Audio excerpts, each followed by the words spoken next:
जनूबी पंजाब में सैलाबी सूरत हाल के पेश नज़र मैपको हुक्काम ने दरिया के करीबी इलाकों में बिजली मुनक़ता करने का हुक्म दे दिया है। चीफ इंजीनियरिंग ऑपरेशन मैपको के मुताबिक जनूबी पंजाब में सैलाबी सूरत हाल के दौरान किसी भी नाखुशगवार वाक़े से बचने के लिए इन इलाकों में बिजली बंद करने का हुक्म दिया गया है, जिनमें मुल्तान, शुजाबाद, मुजफ्फरगढ़, रुझान, राजनपुर, लिया के इलाके शामिल हैं।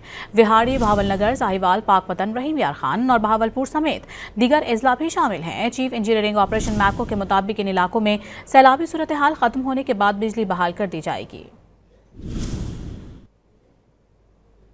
जनूबी पंजाब में सैलाबी सूरत हाल के पेश नज़र मैपको हुक्काम ने दरिया के करीबी इलाकों में बिजली मुनक़ता करने का हुक्म दे दिया है।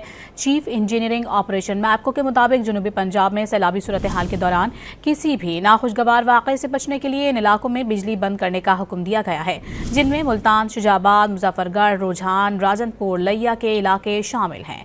विहाड़ी, भावलनगर, साहिवाल, पाकपतन, रहीम यार खान और बहावलपुर समेत दीगर अजला भी शामिल हैं। चीफ इंजीनियरिंग ऑपरेशन मैपको के मुताबिक इन इलाकों में सैलाबी सूरत हाल खत्म होने के बाद बिजली बहाल कर दी जाएगी।